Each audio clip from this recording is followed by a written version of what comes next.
One of my favorite things to do is baking with my leftover grain from homebrewing. I'm going to show you how I make this spent grain into flour. It's a really easy process, but it is a bit time consuming. Make sure you have a baking sheet with a rim. You don't need a Silpat like the one that I'm using, but if you have one, it will keep your grain from scorching and will help cook your grains more evenly. You're going to form a layer of grain that is about 3/4 of an inch thick. So once you've scooped enough grain out of your mash tun, go ahead and smooth it out into an even layer. The more clumps you can break up now, the shorter your cooking time overall. Put your baking sheet into a cold oven and turn the heat to 350.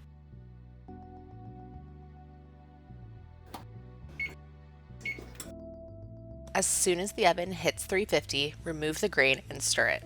It will be pretty hot and steamy, so I use a metal spatula. Just try to flip everything over and then smooth it all out again. Now, pop your baking sheet back into the oven and turn the temperature all the way down to 180. This step is just slowly drying the grain. You don't want to toast it at all. It already has plenty of nutty and toasty flavor. Every hour or so, pull out the grain. Stir it and feel through it for lumps. When there is no moisture left and the texture is very dry and crumbly, your grain is done drying. This takes between 5 and 7 hours, depending on how much flour you're making and your oven. Get out a blender and carefully scrape all of the grain inside. If you're making a large amount of flour, you might have to do this step in batches. This is your last chance to make sure everything is nice and dry. If you feel any moisture, back into the oven it goes. Pulse your grain and then give it a good shake to make sure every single kernel is hitting the blade.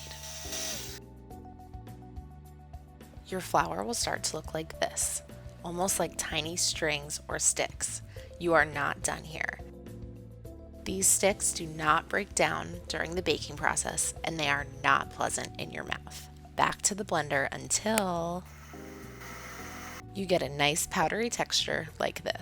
Like a really fine dirt or silt. I know, sounds delicious. If your flour doesn't look like this, you might get some unpleasant grittiness in your teeth and your baked goods. Make sure you store the flour in an airtight container. It should have some kind of seal.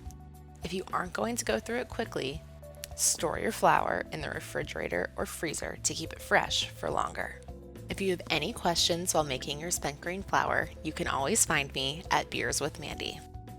I also have recipes using spent grain flour on my website at beerswithmandy.com/recipes. Happy baking!